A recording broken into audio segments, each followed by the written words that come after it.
pouvoir garder espoir parce que le feedback que nous avons aujourd'hui, c'est très satisfaisant.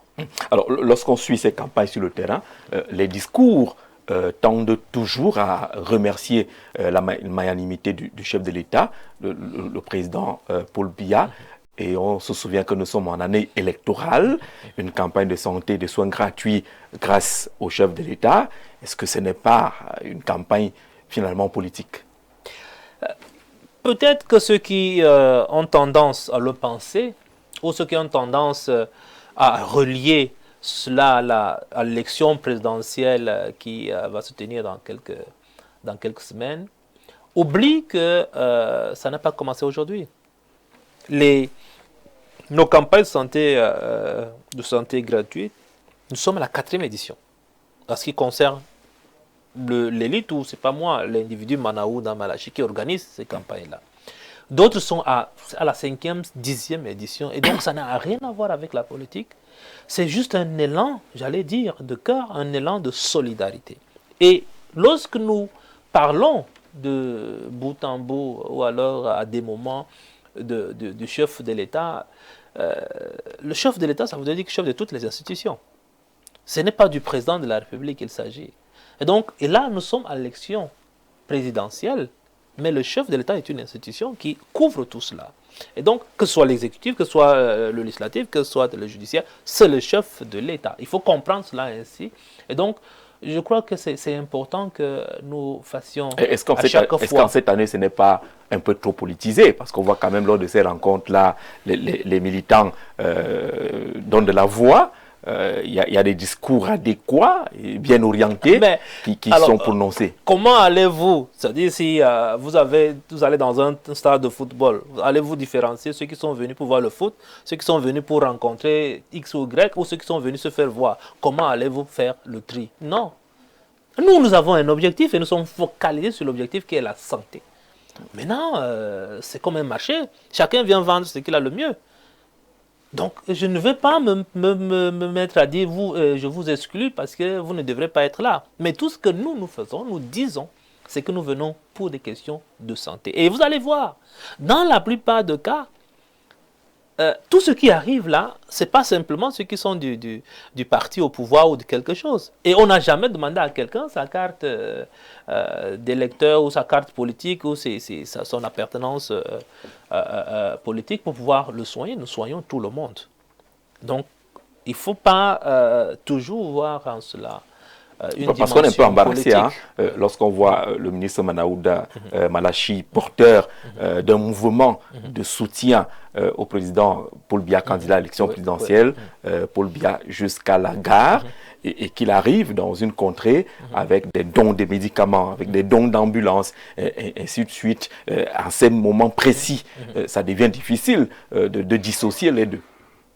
Mais je voudrais que vous compreniez une chose. Lorsque je vais véritablement, et ça arrivera parce que nous sommes à quelques encablures, n'est-ce pas, de la campagne électorale, à ce moment-là, mes déplacements seront des déplacements politiques. Et je vais arborer, n'est-ce pas, ma casquette de promoteur du mouvement Paul Biya jusqu'à la gare. Je vais le faire. Mais lorsque vous me voyez entrer dans ces campagnes de santé gratuite, je suis habillé comme vous et moi. Et donc, je voudrais qu'on fasse la différence claire. Maintenant, je le dis encore une fois de plus, ceux qui viennent vendre ce qu'ils ont ou ce qu'ils recherchent, je ne peux pas leur interdire. C'est de bonne guerre. Mais pour nous, lorsque nous faisons ces campagnes de santé, nous le faisons pour le bien des populations et nous faisons, et je le dis encore une fois de plus, en fonction des indicateurs de santé. C'est pour ça que nous le faisons. Maintenant, si je vois des chefs traditionnels, je vais les saluer. Je vois ceux qui viennent pour le mouvement Paul Biya jusqu'à la gare, mon cœur bat un peu pour eux, je vais les saluer. Je vais voir ceux du SDF, je vais saluer, du MRC, je vais saluer. Je salue tout le monde. D'accord. Alors, on va reparler politique vers la fin de ce programme. Revenons à la santé, notamment à la couverture santé universelle. Je vais lire une définition que j'ai essayé d'avoir en résumé. Ouais. La couverture santé universelle est un principe visant à garantir que chacun, où qu'il soit, puisse accéder à des services de santé de qualité dont il a besoin, sans être exposé à des difficultés financières Elle couvre les services de santé essentiels, la protection financière et un élément clé des objectifs de développement durable. Je retiens quelques éléments clés également. Garantir que chacun, où qu'il soit, puisse accéder à des services de santé de qualité dont il a besoin sans être exposé à des difficultés financières. Depuis 2023, le mois d'avril, nous avons ouvert les pages de la phase 1, ou de la première phase de la couverture santé universelle. Est-ce qu'on répond déjà à cette définition? Nous avons commencé à répondre à la définition. Je vous ai dit tout à l'heure, nous avons densifié la carte sanitaire. Ça veut dire que, où qu'il soit, nous venons vers la personne. Maintenant, nous avons parlé tout à l'heure des spécialités, nous avons parlé d'un certain nombre de pathologies. Nous y sommes. Et donc, nous commençons déjà à répondre à cette définition.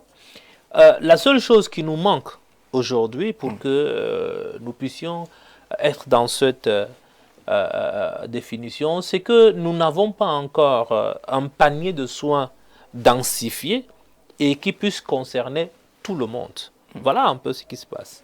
Mais dans ce panier de soins que nous implémentons aujourd'hui, nous avons des soins préventifs, nous avons des soins promotionnels tels que vous affichez sur vos écrans, qui concernent tout le monde.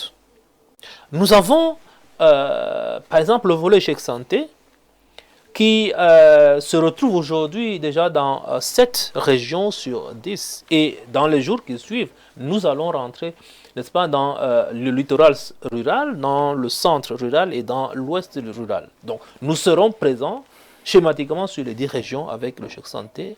Vous avez des choses comme l'insuffisance rénale avec les dialyses, les sessions de dialyse qui concernent tout le monde sur l'ensemble du territoire, ainsi de suite, ainsi de suite. Et donc, je crois que sans répondre entièrement à cette définition, nous y sommes déjà. Et n'oublions pas que la couverture santé universelle, au final, c'est un état et non simplement quelque chose qui commence. Alors, on a affiché avec la réalisation un tableau tout à l'heure, volet préventif et promotionnel, 4 983 469 personnes préenrôlées.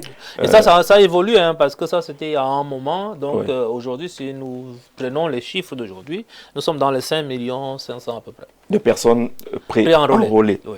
Plus de 4 millions également de personnes enrôlées, soit 96% de l'atteinte de l'objectif fixé pour l'échéance de décembre 2025. Enrôlés, pré-enrôlés, les Camerounais veulent se retrouver. Lorsqu'on est pré-enrôlé, ça veut dire quoi? On a droit à quoi? On a accès à quoi? Alors, les 5 500 qui sont pré-enrôlés, ça veut dire qu'ils sont allés se faire établir une carte, n'est-ce pas, de la couverture santé universelle. Ils sont même souvent, dans la plupart du temps, détenteurs de leur carte, mais ils ne l'ont pas validée dans le cadre d'un service. C'est-à-dire que vous n'êtes pas allé à l'hôpital, vous n'avez pas tendu votre carte pour qu'on vous prenne en charge, je ne sais pas moi, pour le palu ou pour quelque chose. Vous n'êtes que pré-enrôlé. Maintenant, lorsque vous êtes enrôlé, ça veut dire que vous avez fait valoir votre carte dans le cadre de la CSU. Mais toujours est-il que ce sont des potentiels. Donc si aujourd'hui nous voyons les 5 500, ce sont les potentiels bénéficiaires de la CSU. Vous avez 1 899 345 enfants des 0 à 11 mois qui ont reçu la vitamine A.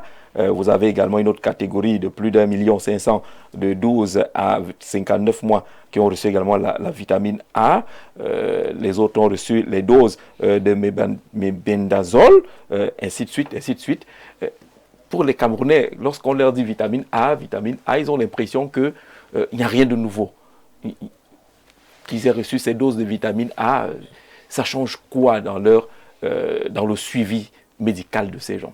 Mais c'est comme si vous demandez à quelqu'un, chez lui, il n'a pas mangé, et que ça ne change rien.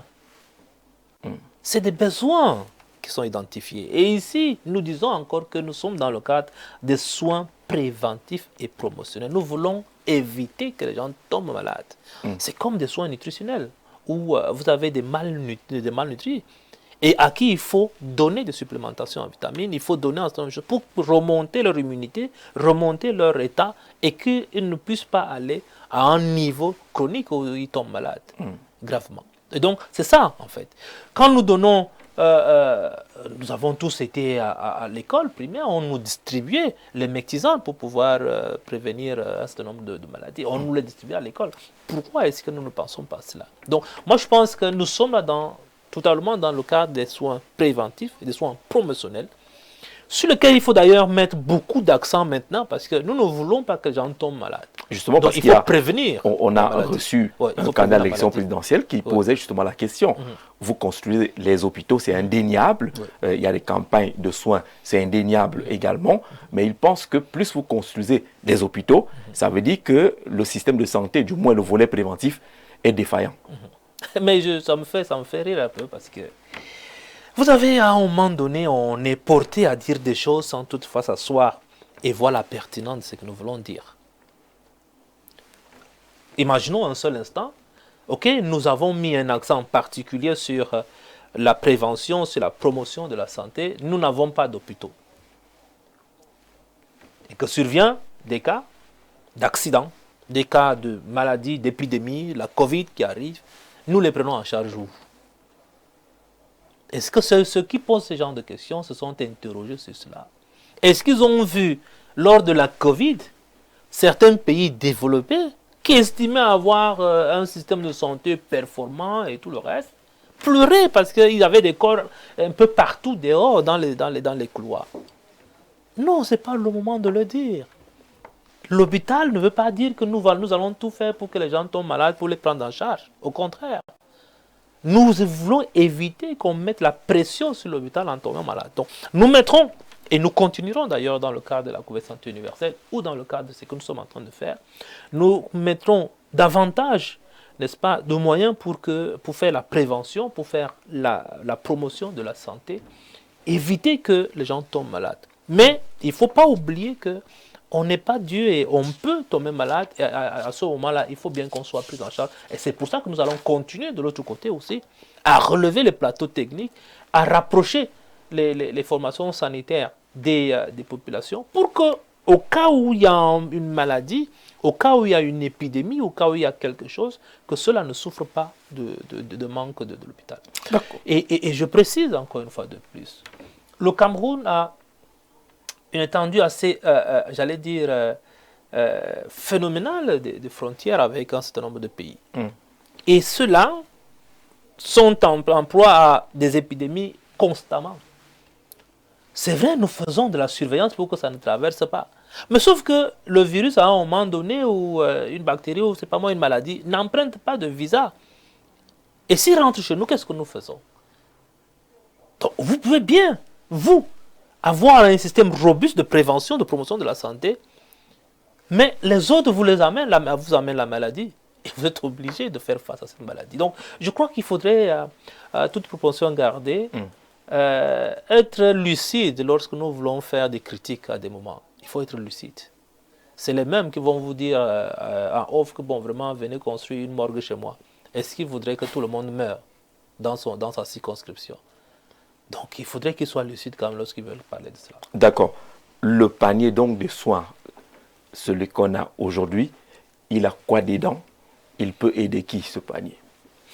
D'abord, premièrement, il faut dire que ça aide tout le monde. Parce que soins préventifs, soins promotionnels, comme je l'ai dit, c'est pour tout le monde. Donc, tout le monde est censé aller se faire établir sa carte de la couverture santé universelle. Deuxièmement, vous avez, je l'ai cité tout à l'heure, les hémodialysés, ceux qui souffrent d'insuffisance rénale. Tous ceux qui souffrent d'insuffisance rénale peuvent, avec un minimum de 15 000 francs qui est un ticket d'entrée, avoir une carte et se faire des séances de dialyse sur l'ensemble de l'année, ce qui ne se faisait pas avant. Parce qu'avant, vous payez par séance. 5 000 par séance, et vous devez faire 2 à 3 séances la semaine. Et donc, ça faisait qu'il y avait ceux qui n'avaient plus la possibilité de payer leur séance, qui rentraient chez eux et attendent pour mourir. Aujourd'hui, le président de la République, à travers cette phase 1, permet à tout le monde, avec 15 000 francs de ticket d'entrée, de faire sa séance de dialyse tout au long de l'année. Vous avez le paludisme pour les enfants de 0 à 5 ans, assorti d'une consultation gratuite. Vous vous souvenez, il y avait certains de nos parents qui, à un moment donné, l'enfant chauffe, mais vous dites, j'ai pas 600 francs pour amener mon enfant à l'hôpital en consultation, tout au moins. Et là, on leur donne la possibilité de faire consulter gratuitement leurs enfants. Et s'il est établi que l'enfant a le paludisme, on soigne l'enfant, que ce soit le paludisme grave ou le paludisme simple, on le soigne gratuitement. Mais les grands bénéficiaires d'ailleurs de cette phase 1, ce sont les femmes enceintes. Oui. Avec les nouveau-nés, parce que le chèque santé que nous allons lancer dans le littoral rural et dans d'autres, c'est que vous payez un chèque de 6 000 francs. C'est-à-dire vous-même, étant ici à Yaoundé, vous pouvez payer ce chèque et envoyer à votre mère, à votre, c'est pas moi, à votre petite sœur. Et quand il est détenteur, elle est détentrice de ce chèque de 6 000 francs, elle va faire ses consultations prénatales. Lorsqu'on a besoin d'une échographie, on lui fait cette échographie. Lorsqu'on a besoin aussi, on lui fait tout ce qu'on doit faire dans les 6 000 francs. Et lorsque vient le moment d'accoucher, elle va à l'hôpital pour accoucher avec son chèque de 6 000 francs. Et si arrivé à l'hôpital, il y a une complication, il faut aller faire une césarienne ou oui. Alors la référer dans un autre hôpital avec un plateau beaucoup plus dense, nous allons toujours le faire dans les 6 000 francs jusqu'à ce que la maman ait son nouveau-né. Et que si le nouveau-né à 42 jours, jusqu'à 42 jours tombe malade, on ramène simplement ce nouveau-né à l'hôpital. Dans les 6 000 francs, il est soigné et il est remis à sa mère. Donc voilà à peu près. D'accord. Et sur cet aspect, il y a quand même quelques chiffres actualisés. Oui. 1 130 551 consultations prénatales réalisées jusqu'à l'accouchement en déboursant uniquement 6 000 francs que vous avez évoqué tout à l'heure. 370 244 femmes enceintes ont bénéficié de leur CPN1. 314 129 de la CPN2, 255 416 de la CPN3 et 190 762 de la CPN4. Il faut ajouter également qu'il y a 309 500 accouchements déjà réalisés, 12 754 césariennes réalisées chez les femmes ayant payé uniquement 6 000 francs CFA. Ce chèque santé est déjà national? Oui, bien entendu. C'est pour ça que je dis, nous allons rentrer avec le chèque santé dans le littoral rural, dans le centre rural et dans l'ouest rural. Et là, nous serons sur les 10 régions. Aujourd'hui, nous sommes entièrement sur les 7 régions. Avec ceux qui appelaient à ce que le suivi de la femme enceinte soit totalement gratuit, vous dites que non, ce n'est pas totalement gratuit. C'est gratuit à 6 000 francs. À 6 000 francs. C'est gratuit à 6 000 francs. C'est gratuit à 6 000 francs parce que si vous prenez... Moi, j'ai été dans le sud, dernièrement, il y a une dame qui avait une grossesse gémellaire qui a fait un accouchement dans les 6 000. En d'autres termes, si c'était dans un régime normal, elle serait dans les 400-500 000 francs de débourser. Mais là, nous sommes à 6 000 francs. Donc, je pense que votre formule n'est pas mauvaise. C'est gratuit à 6 000 francs. Alors, on a franchi la première demi-heure de notre entretien. On va prendre quelques questions des téléspectateurs. Alors, le plus 33, c'est la France. Bonsoir Jean-Jacques et bonsoir Monsieur le Ministre. Je vous énumère ici les différents manquements de cette belle initiative. Il parle d'enrôlement incomplet. Vous pouvez réagir. C'est enrôlement incomplet des bénéficiaires. Lenteur administrative dans la distribution des cartes. C'est noté ça? Mais je ne sais pas comment est-ce que les gens peuvent le dire. Parce que aujourd'hui, tout le monde sait que lorsque vous vous enrôlez, vous savez à quel moment vous allez prendre, à quel niveau vous allez prendre votre carte. Et même deux fois, nous anticipons parce que au moment de l'enrôlement, on vous donne un ticket. Nous renvoyons des gens pour pouvoir le faire. Et je précise qu'il ne s'agit pas simplement des cartes de la CSU. Aujourd'hui, nous avons le même phénomène pour les cartes d'identité, pour les cartes d'électeurs. Il y a beaucoup qui s'inscrivent, mais ne viennent pas pour récupérer leur carte. D'accord. On ne peut rien. Mais on fera le maximum pour voir. D'accord. Il parle également de manque d'information et sensibilisation insuffisante. Insuffisance des fonds mobilisés, je ne sais pas trop retard dans le décaissement des financements, risque de corruption de la mauvaise gestion, sous-équipement des hôpitaux. Ça, on devrait réagir là-dessus. Vos hôpitaux sont sous-équipés.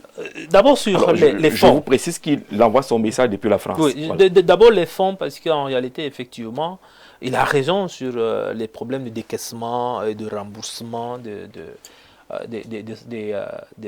soins. Mais ce qu'il faudra dire ici, c'est que, et ce qui est bien, parce que j'ai entendu corruption quelque part, la plus-value de la CSU, c'est que l'argent ne circule pas.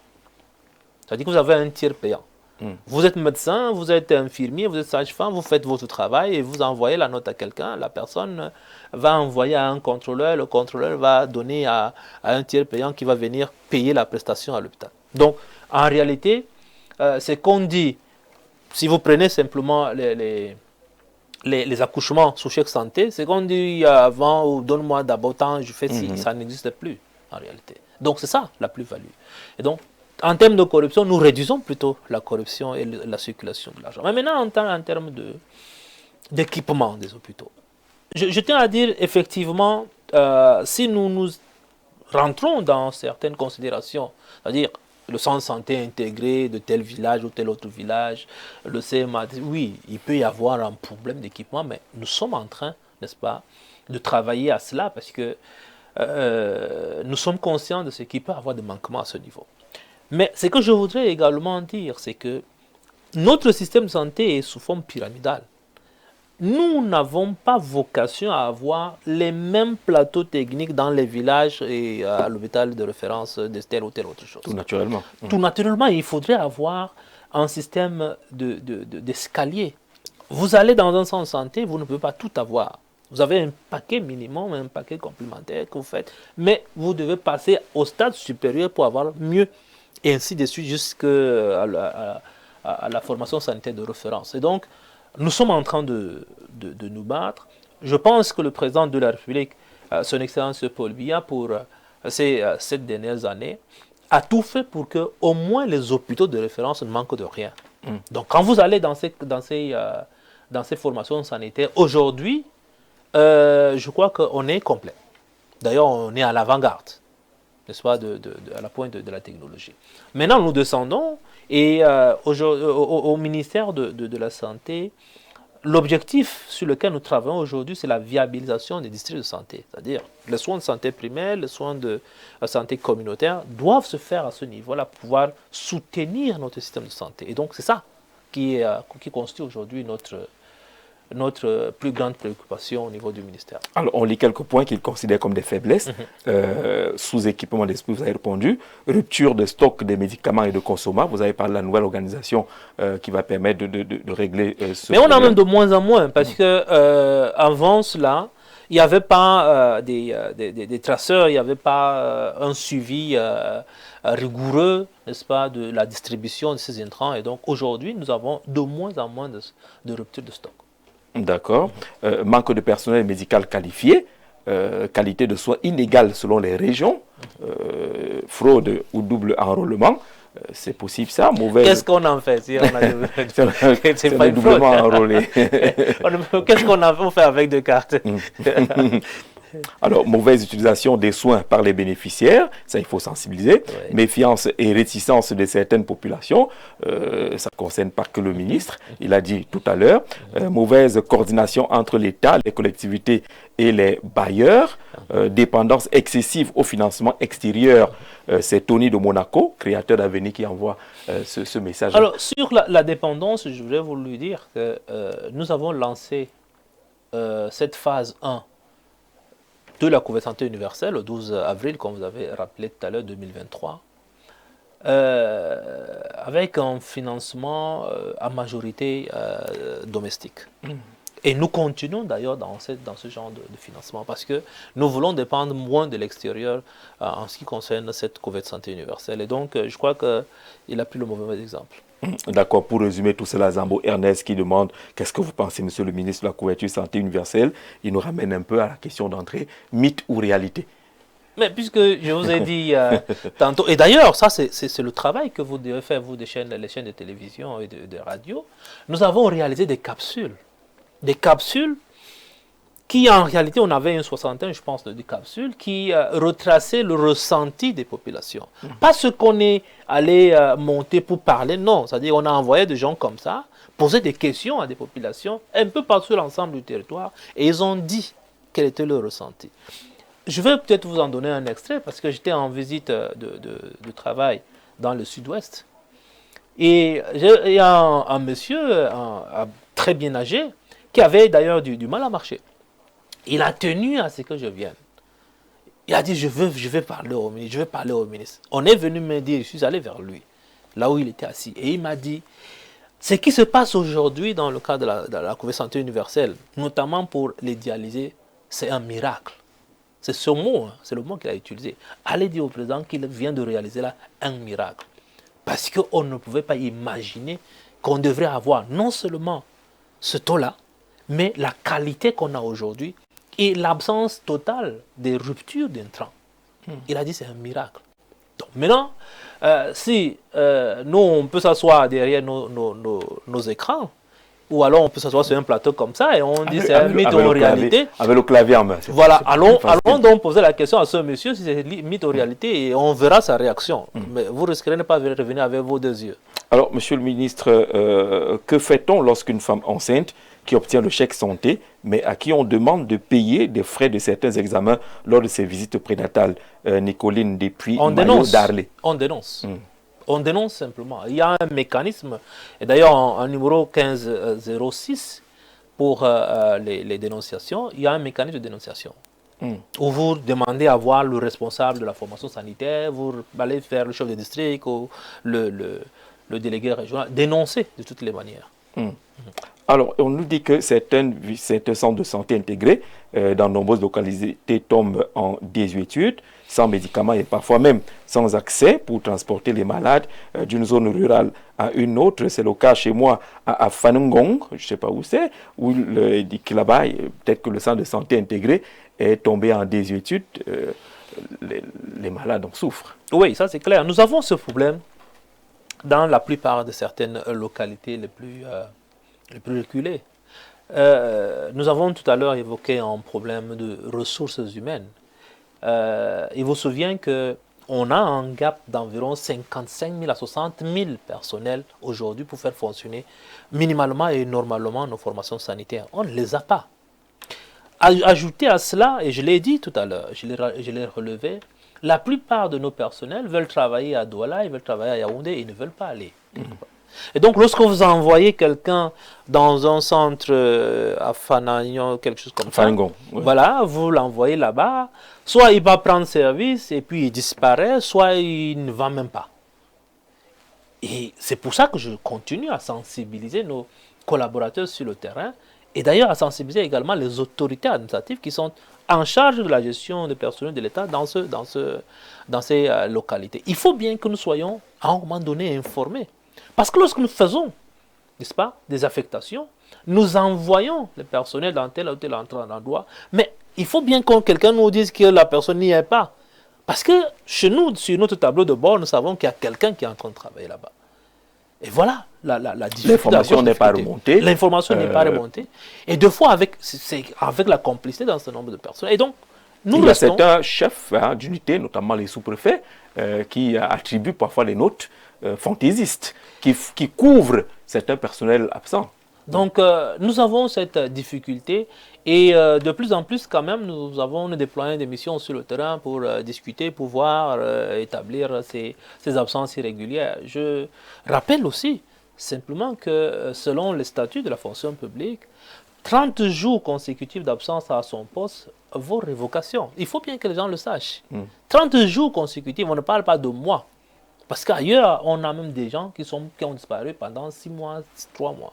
Ici, le statut nous dit 30 jours consécutifs, c'est une révocation. Donc, il faut que certains qui se prêtent à ce jeu-là sachent exactement ce à quoi ils peuvent s'attendre.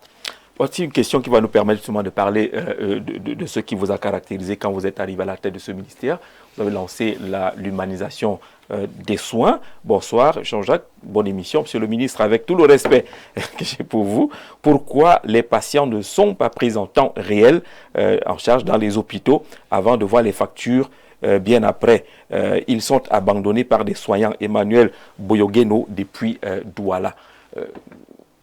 Vous disiez dans cette vision qu'il n'était plus acceptable qu'on demande de l'argent avant la prise en charge en termes de soins. Oui, je continue d'ailleurs de le dire. Mais si nous voulons être complets sur la question, disons qu'on a évolué d'un point A à un point B sur l'accueil, n'est-ce pas, dans les formations sanitaires. Parce que lorsque nous arrivions en 2019, ce n'était pas comme ce que nous voyons aujourd'hui. Et entre-temps, nous avons également pris des instruments juridiques qui donnaient instruction, n'est-ce pas, aux formations sanitaires de lever toutes les urgences vitales avant de demander un carnet ou c'est pas moi, le nom même du patient. Parce que la vie n'a pas un prix. Ça, c'est constant en termes d'instruction. Maintenant, je suis d'accord avec vous que cela persiste, mais ça peut s'expliquer à certains endroits. Deux fois, ils ne sont pas vite pris en charge, pas parce qu'on demande de l'argent, c'est parce qu'il y a une affluence. Et on a une impossibilité de prendre tout le monde en charge tout de suite. Et donc, ça, c'est possible que cela Maintenant, il y a effectivement une portion de personnes qui vont peut-être vous dire, bon, il faut d'abord, mais ça, nous luttons contre cela et nous continuerons donc, dans le cadre de nos descentes sur le terrain, de nos visites inopinées, nous continuons à lutter contre cela. Mais il faut quand même reconnaître que nous avons fait du chemin, nous avons évolué sur la question, nous avons progressé sur la question de l'accueil, sur la question de la communication, du renseignement au niveau des formations sanitaires. Alors, question d'un acteur politique. Il y a de l'argent qui entre dans les hôpitaux au quotidien. Oui. Et cet acteur politique, qui est en même temps député à l'Assemblée nationale, indique qu'il n'a jamais vu une ligne dans le budget du ministère de la Santé, là où il est mentionné revenus issus des entrées dans les hôpitaux. Et il se demande où va cet argent, monsieur le ministre. Alors, j'allais dire que peut-être que cet acteur n'a pas beaucoup, ne s'est pas beaucoup documenté sur ce que nous appelons les recettes affectées. Parce que j'ai envie de dire deux choses. Première chose, ça existe bel et bien dans le budget du ministère de la Santé, sous la rubrique recettes affectées. Recettes non fiscales, recettes affectées. Mais il faut se dire que les recettes des hôpitaux dérogent à la normalité, à la normalité du budget. Parce que ce sont des recettes qui sont affectées directement à quelque chose, à une dépense particulière. Et ça ne devient recette que lorsque c'est dépensé par l'hôpital. Pourquoi on le fait ainsi?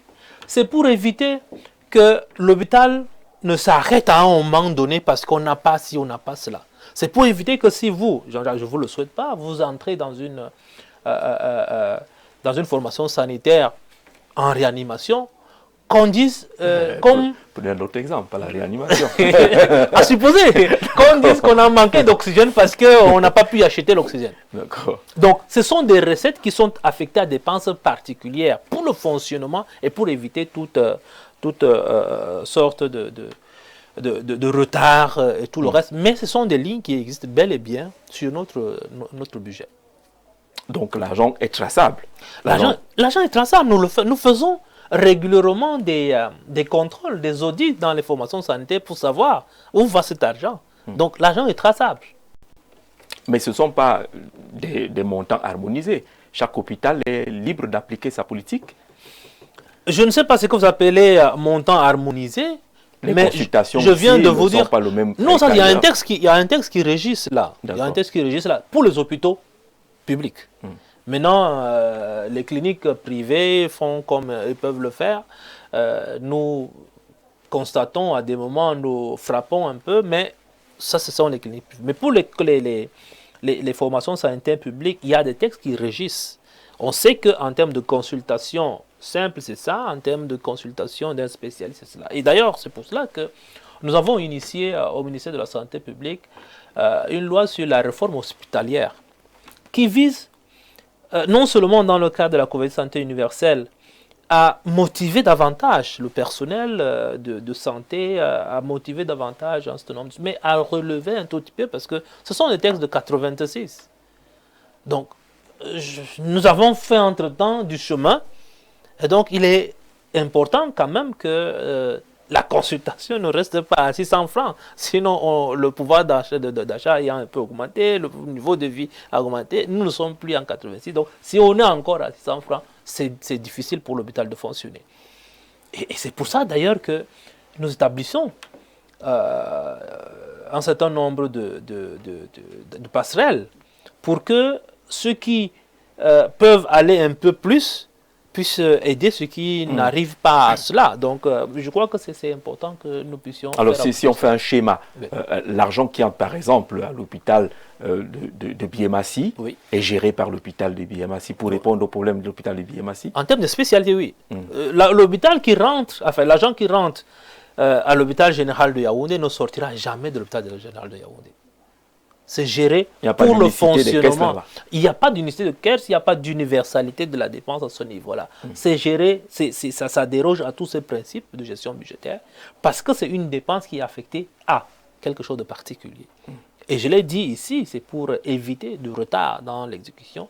Et d'ailleurs, le principe des recettes affectées dit que la dépense ne devient dépense de l'hôpital que lorsque... non, la recette ne devient recette de l'hôpital que lorsqu'elle a été dépensée. Donc, en réalité, on ne peut pas établir au départ la recette, mais on l'établit en fonction des dépenses qu'on a pu avoir. Donc, voilà à peu près ce qu'il faudra penser et dire à notre honorable député que pourrait encore davantage relire simplement dans les lignes, n'est-ce pas, les comptes rendus ou les budgets du ministère, il pourra mieux s'en sortir en fait. Alors on va aller à Kribi, il y a des questions pressantes qui viennent de ce côté-là. Bonsoir Monsieur le Ministre.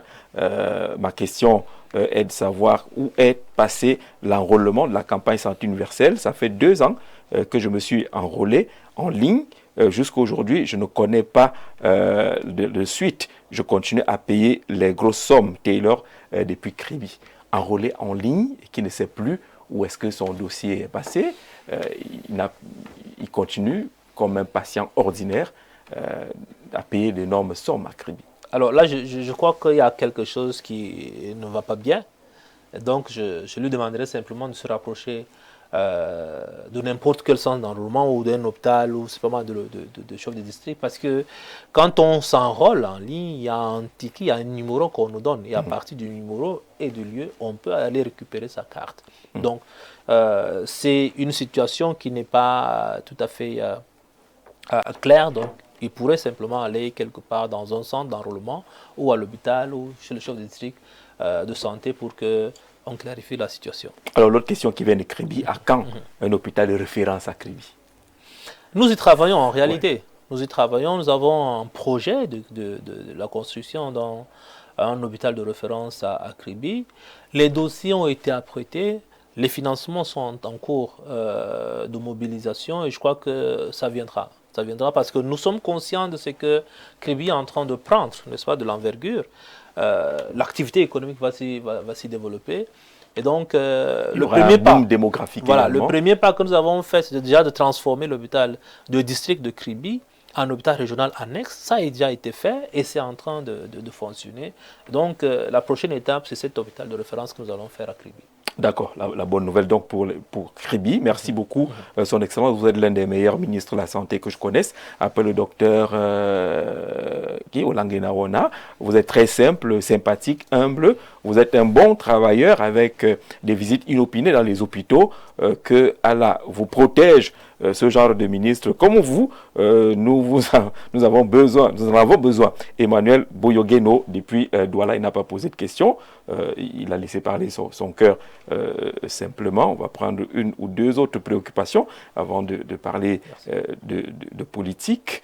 Alors, bonsoir à vous et bonsoir à Monsieur le Ministre. J'aimerais savoir pourquoi certains centres de santé intégrés vivent dans des situations désagréables. Je crois que le ministre a répondu tout à l'heure. Il n'existe qu'un seul agent de l'État et les autres sont dans la situation précaire. Le personnel dans les centres de santé intégrés. Et d'ailleurs, sur cette question, pour être complet d'ailleurs sur la question, il faudrait dire que nous avons voulu, il y a cela déjà une dizaine d'années, que la communauté, à travers la commune, rentre dans l'hôpital. Et donc, normalement aujourd'hui, la commune devrait pouvoir administrer, gérer les centres de santé intégrés à travers les comités de gestion, à travers des investissements, parce que nous faisons régulièrement les transferts aux communes pour que cela se fasse. À un moment donné d'ailleurs, et ça ne fait que 2 ans que nous avons arrêté cela, nous transférons environ 6 milliards de francs CFA pour le recrutement de personnel dans les formations sanitaires à caractère, disons comme ça, rural. Malheureusement, lorsque nous envoyons cette dotation aux communes, on va retrouver, ils recrutaient leurs gardiens, ils recrutaient leurs chauffeurs, ils recrutaient quelqu'un qui allait tondre leur gazon à la maison. Et c'est pour ça que, et d'autres d'ailleurs, n'utilisaient même pas ces fonds-là. Ils laissaient tomber le fonds dans le clos. Et donc, ça fait qu'à un moment donné, on s'est dit, c'était du gâchis. Et donc, on a arrêté cette dotation aux collectivités territoriales centralisées. Mais nous faisons, dans le cadre de la centralisation, chaque année, n'est-ce pas, des transferts. Jusqu'aujourd'hui, il y a des collectivités territoriales centralisées. Il y a certaines collectivités qui reçoivent de nous jusqu'à 901 milliards de francs CFA. D'accord. Bonsoir, Monsieur le ministre. Les remèdes coûtent trop cher dans notre centre de santé et l'infirmier n'est presque jamais là. On est obligé de partir de l'hôpital à l'hôpital de Nkouma-Diap quand le centre est fermé. Pardon, pensez à nous, la population d'Elan, par Zoé Télé. Il dit, je vous salue, vous êtes le meilleur ministre. C'est un cas particulier, je crois que les collaborateurs ont pris note. Bonsoir, Monsieur le ministre. Mon souci est sur les fonds mondiaux pour la période Covid. Qu'est-ce qui est devenu Boris de Kribi qui veut nous ramener à la gestion du Covid et des fonds de Covid. Vous savez que les Camerounais, cette question ne pouvait pas manquer. Je ne sais pas exactement quelle est la question qui est posée, mais je pense que tous les services de l'État se sont exécutés dans ce cadre-là pour voir un peu plus clair dans ce qui s'est passé. Je devais simplement relever ici que lorsque nous avons été à l'Assemblée mondiale de la santé, parmi les pays qui ont le mieux géré la Covid était le Cameroun. Et le président de la République du Cameroun, son Excellence Paul Biya, a été mondialement félicité pour sa gestion de la Covid-19. Nous avons eu les moins de décès au Cameroun. Mais j'ai l'impression que c'était une évidence pour les autres. Et je le dis encore une fois de plus, chaque fois que je parle de cela, c'est avec beaucoup d'émotion. Ça me revient encore à l'esprit, ce premier ministre d'un pays développé qui est sorti de son bureau et s'est mis à genoux devant la cour du premier ministère de chez lui. Il s'est mis à genoux et a imploré la grâce divine parce qu'il ne savait plus quoi faire. Les morts se multipliaient et il ne savait plus comment faire. Nous n'avons pas été à ce niveau au Cameroun. Je me souviens encore du président d'une république sœur qui disait « Quoi qu'il nous en coûte, nous allons faire ». Je me souviens encore de ce président du plus grand pays, c'est pas moi au monde, qui avait dit « Débloquer tout ce qu'on peut faire ». Je me souviens encore des mallettes qui se promenaient dans les avions pour racheter le matériel, les équipements. Mais notre président a pu avoir tout cela, a sauvé des vies. C'est ça que moi je retiens. Le reste... Et il n'a pas manqué de le témoigner dans l'un de ses discours. Voilà. Le reste, donc, je ne sais pas ce que je dois dire, mais tout ce que je sais, c'est que le Cameroun a été félicité. Le président de la République a été mondialement félicité pour sa gestion de la Covid. Et nous avons eu le moins de décès possible pendant cette Covid-là. Mais faisons attention. Nous ne sommes pas à l'abri d'une autre pandémie.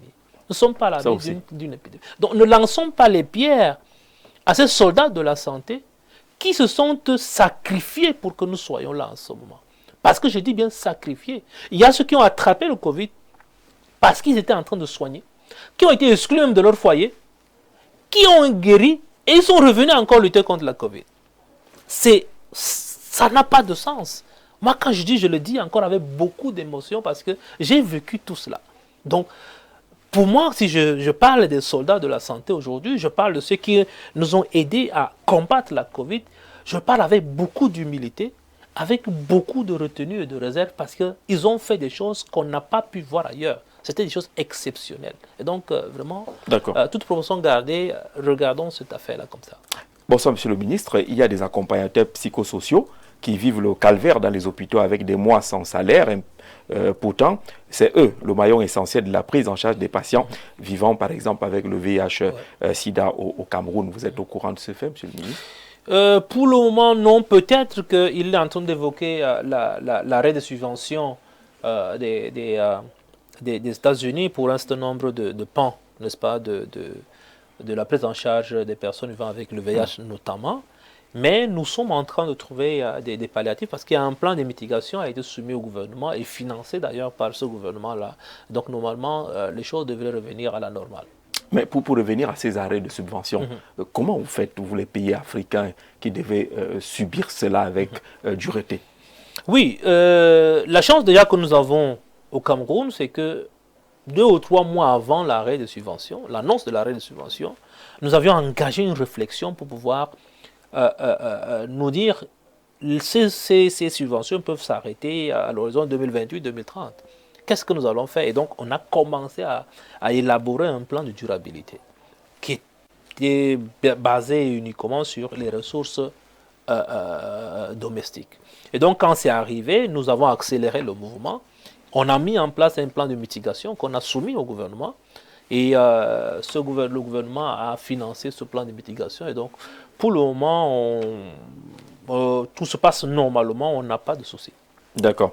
Information à noter également, Monsieur le Ministre, le centre de santé de Mengale sur la route Ebolo-Vallodop est fermé depuis 4 ans, sans infirmier, et le centre est abandonné dans la forêt.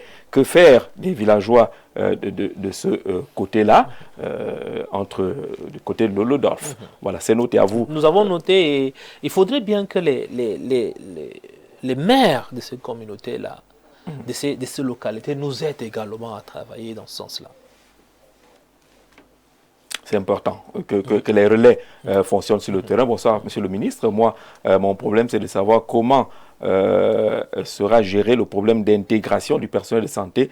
Nombreux sont formés et après restent sans emploi. Comment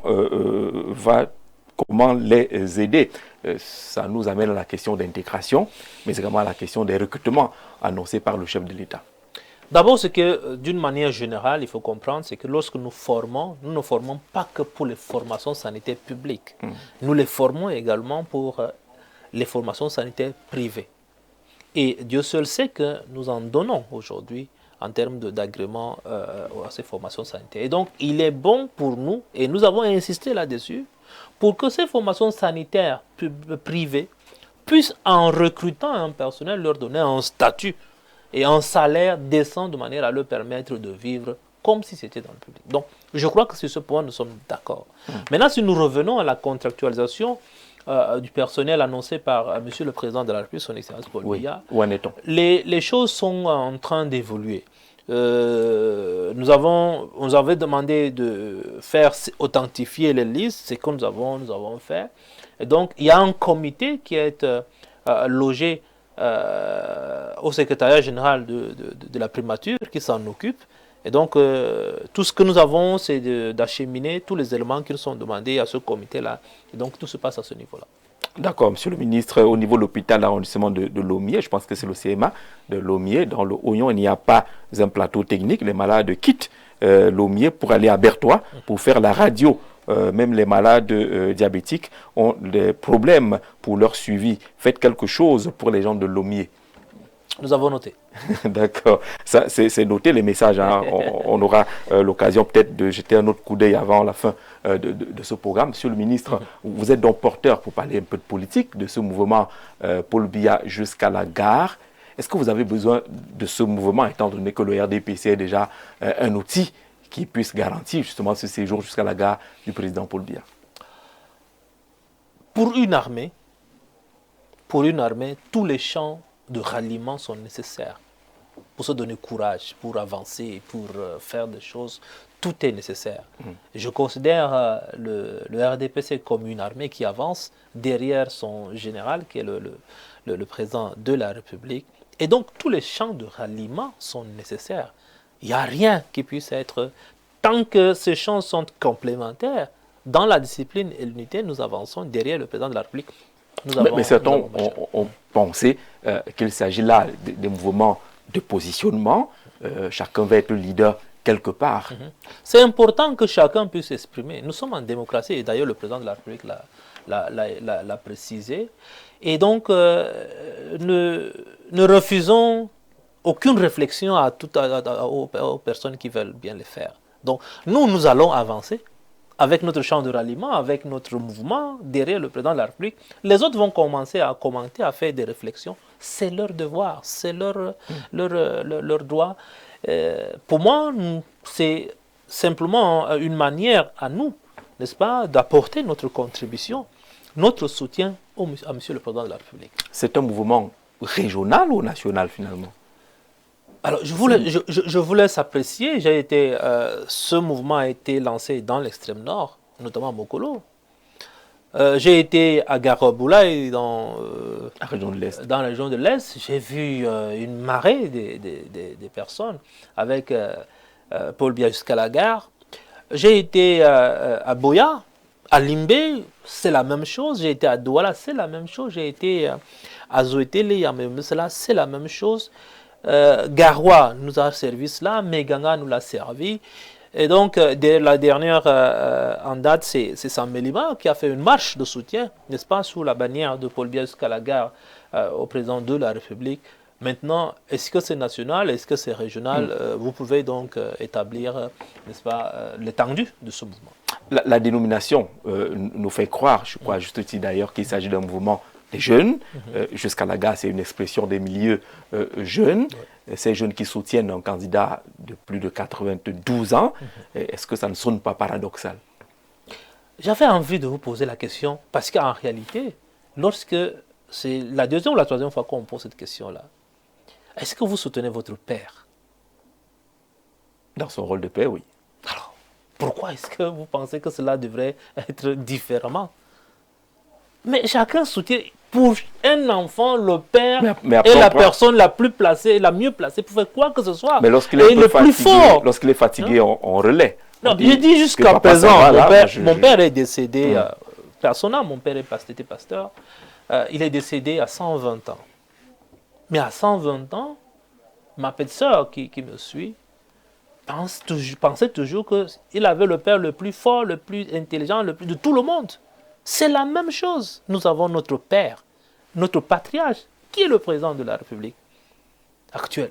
Et nous voyons ce qu'il fait au quotidien pour nous maintenir dans la paix comme nous sommes aujourd'hui. Nous n'avons pas... nous ne pouvons pas penser qu'il y a quelqu'un d'autre qui peut faire mieux que lui. Et c'est pour ça que nous disons il faut continuer. Vous avez les 200 plus belles citations de Paul Biya. Oui. Si vous tournez la dernière page, et si vous lisez ce qui est en rouge, moi je ne l'ai pas, mais je vous le dis quand même, je vous l'indique de mémoire, vous allez trouver que c'est important de continuer avec lui. Aussi longtemps qu'un Camerounais ne mangera pas à sa faim, qu'il n'aura pas accès à l'éducation, qu'il ne recevra pas les soins de santé auxquels il a droit, notre tâche ne sera pas terminée. La tâche n'est pas terminée, parce que nous sommes sur la couverture santé universelle, nous sommes en train d'avancer sur cette couverture santé universelle. Nous sommes en train de faire tous les réglages pour que les Camerounais aient droit à des soins de santé de qualité, mais ce n'est pas encore arrivé au bout. La tâche n'est pas terminée. Pourquoi voudrez-vous qu'on s'arrête dans le coup de route? Vous répondez à des leaders candidats comme Issa Chirouma Bakary qui estiment que le président Biya est fatigué, que c'est déplacé, ou ça ne pèse pas, c'est léger. Vous savez, j'ai un profond respect pour les aînés. Oui. Mais quand j'ai placé les candidats devant moi comme ça, il y a ce qui marche plus difficilement que le président de la République, Paul Biya. Mais il parle de l'âge de celui-là. Mais allez le couvrir avec la couverture santé universelle. Moi, j'ai été assis sur le même banc du gouvernement que ceux-là qui sont partis. J'ai bien envie de leur demander, Est-ce qu'on peut faire quelque chose comme ça, en mettre ensemble? Non, je pense qu'il faudra laisser des coups en deçà de la ceinture. Ça n'avance personne. Et surtout si on a été dans ce gouvernement-là, qu'on a posé des actes, mais qu'on n'est pas en mesure de témoigner d'un bilan, il vaut mieux s'abstenir de dire un certain nombre de choses. Parce que, vous savez, lorsque le président de la République constitue un gouvernement, vous êtes responsable d'un secteur. Et dans votre responsabilité, prenez des initiatives et rendez compte. Faites des choses. Allez avancer. Mais si vous n'avez pas été capable de le faire, vous pensez que c'est un montant d'un cran. Que maintenant vous allez être inspiré du Saint-Esprit subitement pour pouvoir être celui-là qui va faire avancer le camp. Non. Non. Je crois que c'est important. C'est eux qui disent par exemple que l'extrême nord a été abandonné par l'élite, que ce qui se passe et se vit aujourd'hui est le résultat de cet abandon par l'élite de l'extrême nord ou du grand nord de façon générale. Mais l'élite, c'est qui? J'ai bien envie de poser la question. Qui est l'élite? Est-ce que l'élite du grand nord, c'est le président de la République, c'est Paul Biya? Il est élite du sud. Il n'est pas élite du grand nord. Donc si eux-mêmes, ils le disent, en fait, peut-être qu'ils n'ont pas très bien cerné la définition du mot élite. C'est vrai qu'ils se mettent. Mais l'élite, c'est nous-mêmes. C'est nous-mêmes, et y compris cela. Et chaque fois, je vais vous faire une confidence. J'ai été un jour dans un groupe. Et j'avais dans ce groupe WhatsApp des jeunes qui ont commencé à véritablement à tirer sur l'élite en question. Oh, on n'a pas fait ci, il a pas fait autre chose. Je suis resté tranquille. Mais à un moment, quand c'était tellement virulent, ce que j'ai dit, j'ai dit dans ce groupe, nous sommes tous élites de ce département, de cette région. Mettons-nous tous à citer à exposer notre bilan, nos actions, ce que nous avons fait pour cette région. À ce moment-là, on verra qui a fait plus que l'autre. Ils ont tous disparu. Et à un moment donné, il y a un qui est venu en inbox pour me dire que grand frère, vous avez raison. Parce que quand on voit ce que vous avez fait vous-même, non, vraiment, vous avez raison. Si tout le monde avait fait comme ça. Mais c'est ça l'élite.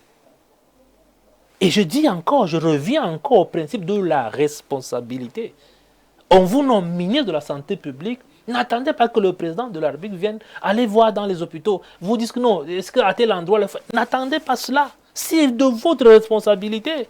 Sinon, il aurait exercé ses responsabilités lui-même.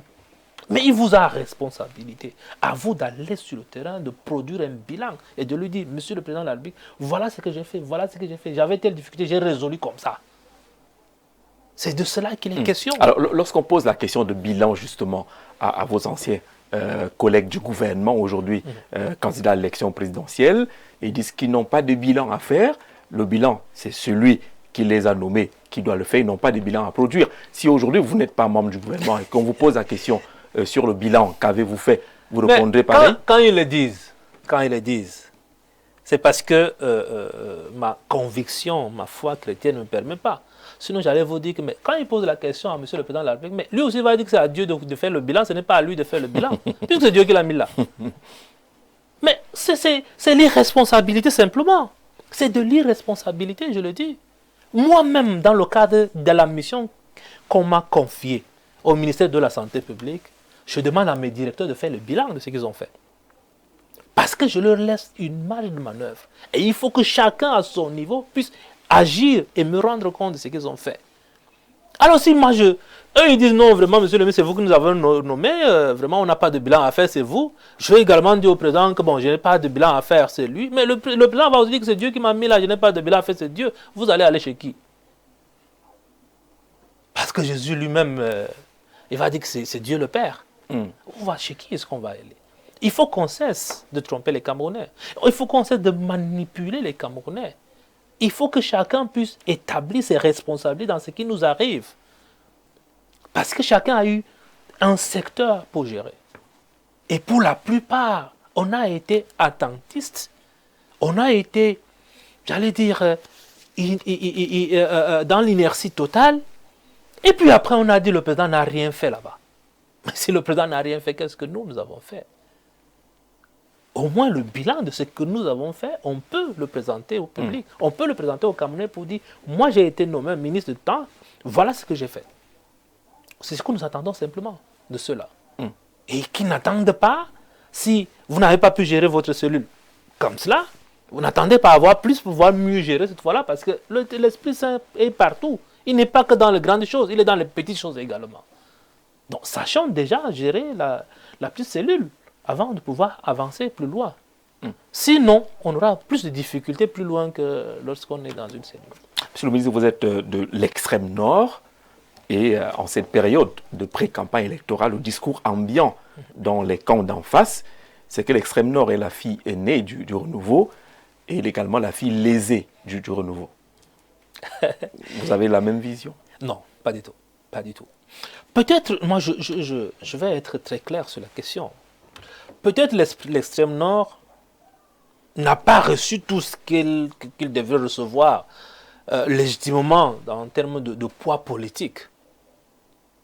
Mais l'extrême nord a reçu toutes les attentions de M. le Président de la République.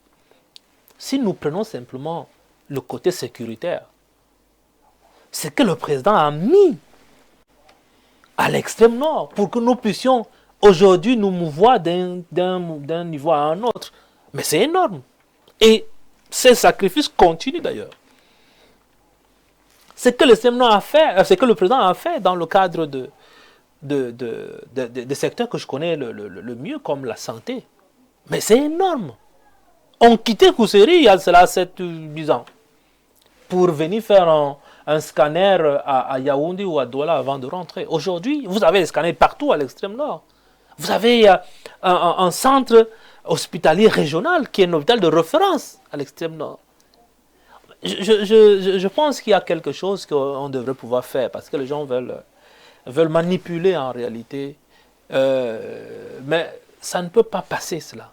Mais l'extrême nord est fortement courtisé aujourd'hui par tous les candidats à l'élection présidentielle. C'est normal, puisque nous avons un poids politique. Oui. Nous avons un poids politique certain, n'est-ce pas? Quand on voit ce qu'on apporte, n'est-ce pas, sur le plan national, c'est normal que les gens... on va là où il y a le plus. Et donc, c'est normal que nous en recevons beaucoup. Mais nous savons être fidèles, nous savons être loyaux à nos convictions. Lorsque vous regardez les images des meetings organisés par les candidats de l'opposition dans le Grand Nord, est-ce que vous ne dites pas que le RDPC est menacé de perdre finalement le Nord? Alors, ce que je dis à quelqu'un il y a cela 2 jours, c'est que je leur dis, mais écoutez, nous conseillons à nos amis, à nos frères, que si ces gens-là viennent pour vous donner à manger, allez manger. Ils vont même avoir l'impression qu'ils sont tous de rue. Voilà, manger beaucoup de gens, machin. Mais en réalité, le plus important, c'est ce qu'on va mettre dans l'urne, n'est-ce pas? Donc, vraiment, moi, je leur ai dit, si quelqu'un vient, il vous dit, bon, venez et tout, il vous donne à manger, c'est votre argent, mangez. Mais vous savez ce que vous allez faire, le moment venu. Nous, on est serein à ce moment. On est serein. Nous savons que ça va être un peu dur, mais nous sommes habitués à cela. Et nous connaissons quelle est la conviction de nos frères et sœurs. Nous savons quel est le langage que nous leur tenons. Nous savons ce que nous avons déjà fait. Parce qu'on n'a pas commencé à faire maintenant. La plupart de ceux-là qui arrivent et qui veulent montrer qu'ils ont mobilisé, c'est maintenant qu'ils le font. Nous, ça fait peut-être 7 ans que nous faisons la même chose aujourd'hui. Et donc, nous cheminons ensemble avec tout ce monde-là. Ce n'est pas simplement pour la campagne et l'après-campagne que nous allons faire de la route ensemble. Nous cheminons déjà ensemble. Et nous savons déjà quelles sont nos difficultés, où est-ce que nous devons agir et tout. Nous savons parce que nous le faisons, nous construisions cela ensemble. Et c'est ça que nous demandons aux gens. Ce n'est pas simplement de venir le jour du marché pour offrir un bon poule, c'est pas moi, quelque chose comme ça. Non, il faut travailler avec tout le monde. Il faut être avec ces populations-là. Et nous sommes avec ces populations depuis longtemps. Nous continuerons seulement notre marche en faisant quelques réglages au passage. Mais nous sommes convaincus que nous arriverons... Vous n'êtes pas impressionné. Vous n'êtes pas impressionné par ce mouvement de foule? Non, pas du tout, parce que nous connaissons... populaire. Nous connaissons un peu les protagonistes, donc nous ne sommes pas du tout impressionnés. Mais je pense que c'est notre calme qui les impressionne en fait, notre sérénité qui les impressionne. Et des fois, ils se demandent, mais est-ce que ce que nous faisons là, on va arriver? Et quand je vois un certain nombre d'entre eux, c'est comme s'ils veulent revenir pour dire, bon, écoutez, qu'est-ce qu'on peut faire? Il y a une chanson qui dit, je reviens vers toi, Seigneur. Donc peut-être qu'ils veulent faire, je reviens vers toi. Et vous allez répondre, rentrer à la maison et la maison est ouverte. Mais lorsque vous perdez, prodige, ouais. Lorsque le RDPC perd quand même des alliés de longue date et de poids, comme Issa Tiroma, Bello Ouba, il y a quand même des raisons un peu de s'inquiéter. Vous savez, c'est le jeu politique. Ceux qui se sont mis tout de suite à critiquer, c'est le jeu politique. C'est comme ça, c'est la scène politique. Ça rentre, ça sort. Au moment où tel est parti, il y a tel qui est arrivé. Je ne vous fais pas des dessins, mais il y a des gens qui étaient des irrédentistes aujourd'hui qui sont en train de défendre Paul Biya. Mais pourquoi est-ce qu'on ne parle pas de ceux qui entrent pour défendre Paul Biya et de parler simplement de ceux qui sortent? Et des fois, ils sortent, ils sont combien à sortir? Donc, je dis encore une fois de plus, on n'est pas impressionné du tout. Nous savons qu'on a du travail. Il faut que nous soyons sérieux. Il faut que nous continuions à travailler avec beaucoup de rigueur. Mais on n'est pas du tout impressionné. On n'est pas du tout impressionné. D'accord, vous serez donc sur le terrain, la campagne électorale bientôt. On annonce entre-temps des méga-meetings également dans le Septentrion. Ouais. C'est en réponse aux meetings d'en face. Vous voulez également montrer que vous êtes fort sur le terrain? Non, ce n'est pas en réponse. Vous savez, le RDPC a une force tranquille qui évolue, pas au gré des humeurs, mais qui évolue et qui évolue de manière sereinement et sûrement. Et donc, le méga meeting qui va se tenir le 13 septembre prochain à Maroua, organisé par le chef de la délégation permanente régionale, le très honorable Kavaï Yégué. Et je rappelle d'ailleurs que moi-même, je suis chargé de mission régionale. Donc, je sais de quoi nous sommes capables. C'est simplement pour rappeler à nos frères et sœurs, à nos militants, qu'il y a les choses sérieuses qui arriveront. Et donc, mettons-nous en ordre de bataille pour pouvoir y arriver. Donc c'est un peu comme si on sonnait un peu le tocsin pour dire, bon, vous êtes où? Est-ce que vous êtes là? Bientôt on va recevoir tel ou on va faire telle chose. Simplement comme l'arbre à palabre dans un village. Mais ce n'est pas une réponse à qui que ce soit.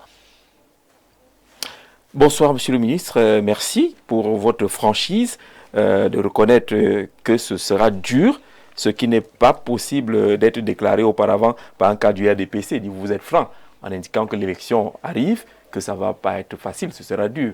Mais même si c'est un parti unique, il faut reconnaître que lorsqu'il y a l'isoloir entre vous et la personne, il y a quelque chose qui peut se passer à l'intérieur. Et donc, pour moi, toutes les élections ne sont pas gagnées d'avance. Ce sont des élections qui seront toujours dures. Et où il faut faire preuve de beaucoup de rigueur, beaucoup de fermeté et beaucoup, n'est-ce pas, d'attention pour pouvoir en arriver. Parce que chaque fois que quelqu'un va passer dans une zone d'ombre là, c'est-à-dire qui est l'isoloir, vous ne savez pas ce qui va se passer. Il y a ceux qui sont allés contre eux-mêmes et qui s'en sont sortis avec une défaite contre l'abstention. Il y a des familles qui sont allées, et, même le parent n'a pas pu avoir, n'est-ce pas, le vote du fils. Donc je le dis encore, et moi je suis très ferme là-dessus. Ça, ce seront des élections difficiles, mais nous sommes préparés pour ce genre d'élections.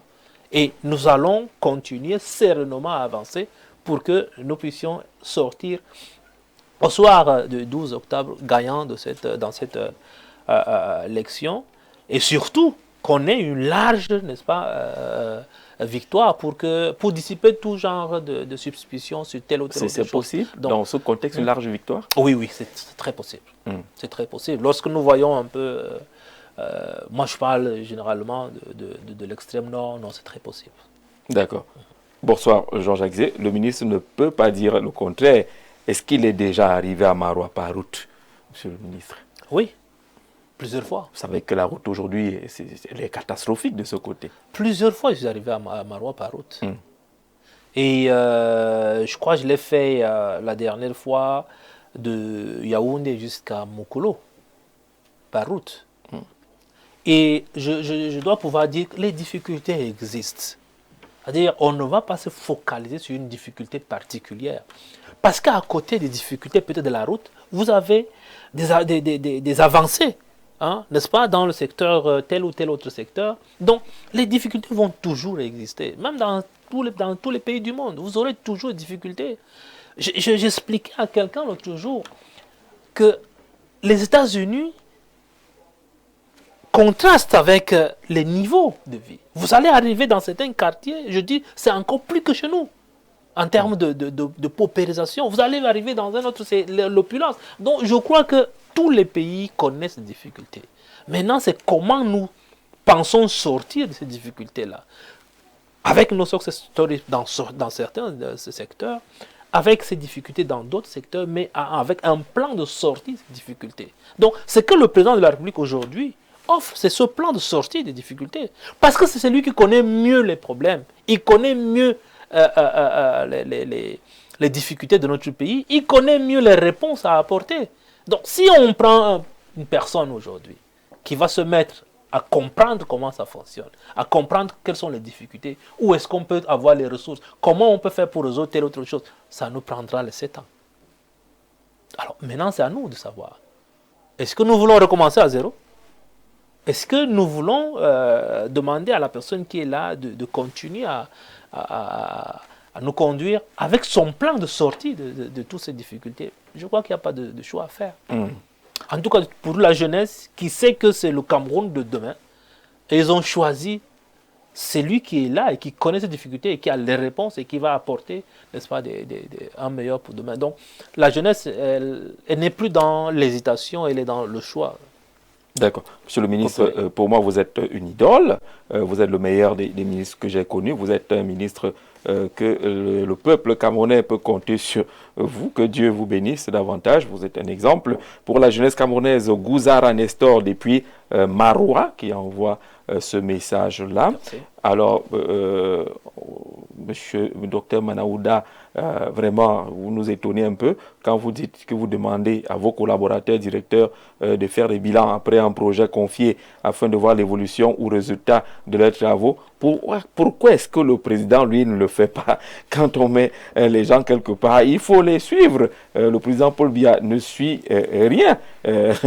Abba, depuis Loum. Bon, peut-être qu'il a été dans un gouvernement et on ne l'a pas suivi, mais je peux vous dire qu'on est tous les jours sur notre dos. Hein. Tous les jours sur notre dos.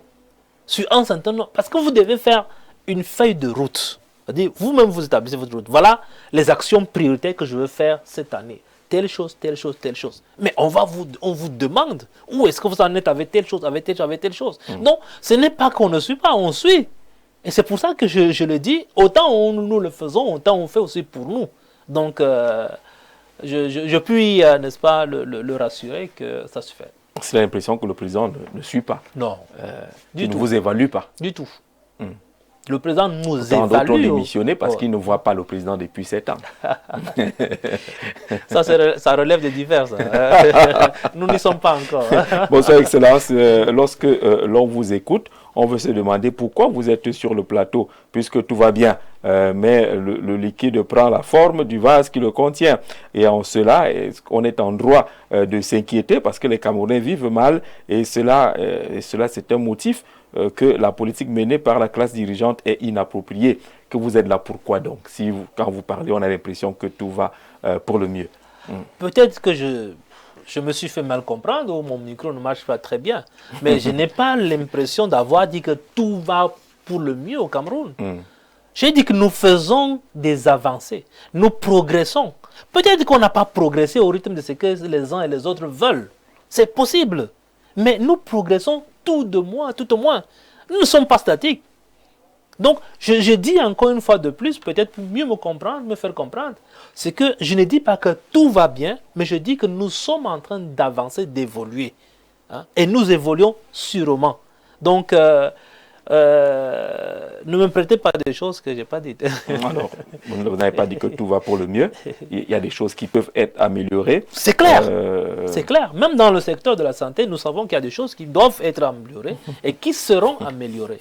Mais nous sommes en train d'avancer. Les Camerounais, ils insistent. Est-ce que vous êtes sûr, vous, monsieur le ministre, que vous rendez compte au président Ibrahim Mais ça me plaît, ce genre de questions. Pourquoi? Parce que ça permet de fois de travailler ce que nous faisons en secret. Ce matin, avant de venir, tout à l'heure, avant de venir sur votre plateau, je viens d'écrire au président de la République pour lui rendre compte d'un certain nombre de choses. J'ai dit au président de la République. Et je suis sûr, je peux vous dire, si vous me recevez encore, nous sommes quand aujourd'hui, si vous me recevez 2 jours plus tard, je vous donnerai la réponse de M. le président de la République. Écrit à deux mains, à sa main, ce n'est même pas saisi, c'est écrit à la main. Ah bon? Le président reçoit nos comptes rendus, les lit, les répond et nous donne des instructions lorsque nous avons sollicité des orientations sur telle ou telle autre chose. Moi, je le vis de toutes les manières. Ça, c'est ma position et c'est ce que je fais. Alors, une question incontournable finalement, parce que vous avez dit tout à l'heure que les hôpitaux vont du centre pour les soins communautaires au village jusqu'aux hôpitaux de référence. La première question est de savoir pourquoi vos collègues vont encore se soigner à l'étranger. Et puis, Jean-Jacques, bonsoir docteur, est-ce que vous-même vous traitez ici au Cameroun? Alors, la question la plus simple, est-ce que vous vous traitez au Cameroun? Je me traite exclusivement au Cameroun.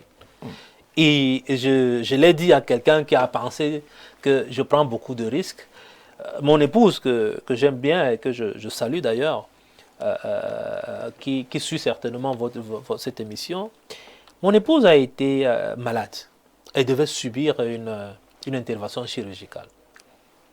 Elle s'est fait opérer au Cameroun. Beaucoup me disent, mais pourquoi vous avez pris ce genre de risque? Je dis, mais c'est fait pour les Camerounais. Et j'ai confiance en ce système, j'ai confiance au personnel de santé du Cameroun, j'ai confiance dans notre plateau technique. Elle s'est fait opérer 2 fois au Cameroun. Mais elle n'est pas morte, elle est là en ce moment. Qu'est-ce qui manque pour établir ce pont de confiance? Maintenant c'est là où, ça c'est la deuxième question qui a été posée. Pourquoi est-ce que les autres partent à l'extérieur? Si j'avais la réponse, je vous l'aurais donnée. Mais j'allais vous demander votre joli costume. Pourquoi vous allez dans telle pressine et pas dans telle autre pressine? C'est un choix. C'est un choix. Alors, les gens ont choisi d'aller, tout comme d'autres choisissent d'aller laver leur costume en Europe et non au Cameroun. Il y a ceux qui envoient leurs épouses faire des marchés, faire le marché pour leur maison en Europe. Donc, c'est des choix de vie. Et en fonction de ce qu'ils pensent ça n'a pas un rapport avec le plateau technique. Ça n'a aucun rapport avec le plateau. Le président de la République lui-même est allé dans une formation sanitaire du pays. Et vous le savez très bien. C'est pour nous dire, on peut se soigner désormais chez nous. Moi-même, premier Camerounais, je vais dans ces formations sanitaires. Est-ce qu'on a encore besoin d'un autre dessin pour voir qu'on devrait pouvoir avoir confiance dans notre système de santé? Non. Donc, moi, de toutes les manières, tout ce que je fais, je le fais ici. Je le fais ici, au Cameroun, à Yaoundé. Si je suis à Maroua, je le fais à Maroua. Comment rattraper cette confiance? Les Camerounais qui se méfient des hôpitaux, au-delà des questions de plateau technique, nous sommes en train de travailler là-dessus. La négligence, la vente des médicaments et autres pratiques qui avaient cours dans les hôpitaux. Est-ce qu'aujourd'hui, ces éléments sont dans le passé? Aujourd'hui, on peut aller à l'hôpital, ne pas subir cela? Non, nous sommes en train de travailler là-dessus. Nous ne sommes pas encore arrivés au bout de notre peine parce que malheureusement, vous aurez toujours un certain nombre de défaillances de ce genre. Mais nous sommes en train de travailler là-dessus. Pour ce qui est des médicaments, je pense qu'on a réduit, en ce qui concerne des médicaments, des faux médicaments ou des médicaments de la rue que certains amenaient à l'hôpital, on en a réduit tout au moins de 80 à 90%. Parce que j'avais demandé d'ailleurs à un certain moment, je sais que ça a infantilisé un peu le personnel, mais de fouiller les voitures et les sacs de ceux qui rentrent à l'hôpital pour qu'on n'ait pas des médicaments de la rue qui rentrent à l'hôpital. Et je crois qu'en ce moment-ci, en termes de distribution, ça a été réduit. Nous avons demandé aux formations sanitaires de s'approvisionner uniquement aux fonds régionaux de promotion pour la santé. Et ça, les fonds ont reçu, n'est-ce pas, l'instruction de traquer tout ce qui ne s'approvisionne pas chez eux. Et je crois qu'aujourd'hui, l'ensemble de nos formations sanitaires s'approvisionne au fonds. Et le fonds s'approvisionne à la Sénamé. Donc je crois que là, nous avons une bonne visibilité d'approvisionnement et de distribution de médicaments. Maintenant, vous avez d'autres pratiques qui se font. Nous sommes sur plusieurs fronts.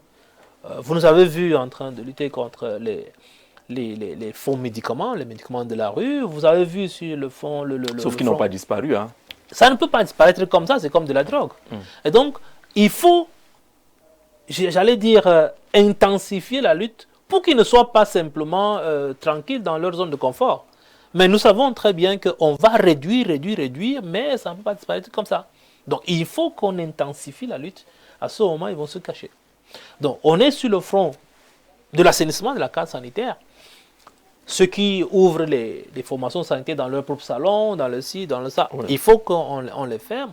On est sur l'assainissement même des pharmacies, parce que des officines qui, des fois, ne sont pas bien présentées ou gérées. On est là-dessus. Donc, on a multiplié des fronts comme ça pour que notre système soit, j'allais dire,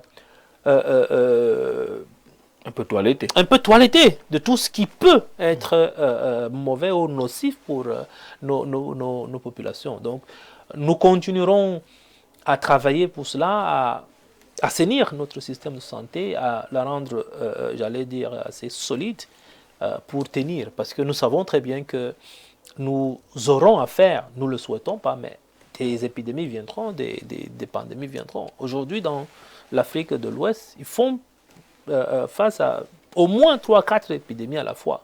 Donc ça peut échapper de l'autre côté. On aura ces épidémies-là. Donc il faut que nous ayons un système de santé assez robuste pour continuer à protéger nos citoyens. Monsieur le ministre, on va vous dire merci d'être venu. Un mot de sortie. Hier, l'hôpital camerounais était un malade. Aujourd'hui, l'hôpital camerounais est guéri. Il soigne. Il joue désormais son rôle. Alors, l'hôpital camerounais continue sa mue. Peut-être s'il avait 10 maladies, on a au moins 4 ou 5, 6 qui sont déjà guéris, mais il y en a encore. Donc, nous continuerons toujours à poursuivre, n'est-ce pas, cette guérison. Mais toujours est-il que si hier on avait des indicateurs qui étaient rouges, aujourd'hui, tous ces indicateurs sont passés au vert. Parce que nous avons travaillé sur un domaine bien précis. Nous venons de recevoir les premiers résultats de l'étude Canfia. Et je suis très satisfait de cette étude parce que à la fin, nous nous rendons compte que nous avons près de 97%, n'est-ce pas, de taux d'élimination du VIH. C'est-à-dire qu'en termes d'invisibilité du virus dans le sang, de ceux qui vivent avec le VIH. Nous avons ceux qui sont suivis, à environ 96% des personnes qui connaissent leur statut sont sous antirétroviraux. C'est des choses qui devraient pouvoir nous réjouir. C'est vrai, les Camerounais ont tendance à être beaucoup plus durs envers eux-mêmes. Je comprends parce que, bon, c'est sûr que nous visons la perfection, c'est pour ça que nous sommes durs envers nous. Mais je peux vous dire que, en termes de diplomatie sanitaire, nous recevons beaucoup d'autres pays qui viennent s'inspirer de ce que nous faisons ici. Comment ça se passe ici? Comment vous avez fait telle chose? Et il y a un de mes collaborateurs qui va expliquer quelque chose que nous faisons dans le domaine de la pharmacie et des médicaments, ça fait déjà 3 ans. Mais le comité régional de l'OMS, qui a mis en place l'AMA, l'agence médicale, l'agence médicale du médicament, n'est-ce pas, est en train de vouloir copier ce que nous faisions déjà il y a 3 ans. Il faut que les Camerounais comprennent cela. Donc, nous avons des domaines dans lesquels nous excellons, où nous avons fait des progrès énormes. Nous avons encore des domaines dans lesquels nous avons besoin de faire encore des progrès. Nous le reconnaissons. Et donc, tout ne peut pas être mauvais, sauf si on veut faire de la mauvaise foi. Mais je dois pouvoir vous dire, nous recevons constamment des délégations qui viennent voir comment ça se passe ici, comment ça se passe là, comment ça se passe ici. Et nous, ça nous fait véritablement plaisir parce que nous partageons l'expérience du Cameroun. Quand nous arrivons, par exemple à Genève, lors de l'Assemblée mondiale, lors du Conseil exécutif d'ailleurs, parce que le Cameroun est membre du Conseil exécutif, quand nous y arrivons dans ces instances, nous sommes courtisés. Je me souviens, une année, je crois l'année dernière, je n'ai pas pu y aller, et donc ce sont mes collaborateurs qui sont allés, mais on les a assaillis, mais le ministre, c'est vraiment le Cameroun.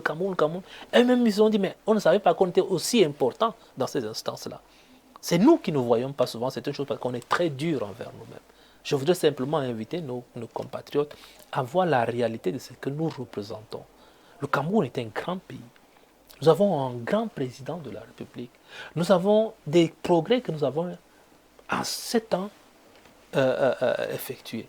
Maintenant, il y a des choses certes à faire, mais nous continuerons à le faire. Et donc, nous devons simplement prendre conscience de cela. Inviter nos frères et sœurs de la diaspora à participer à la construction de leur pays au lieu de participer à la destruction de leur pays.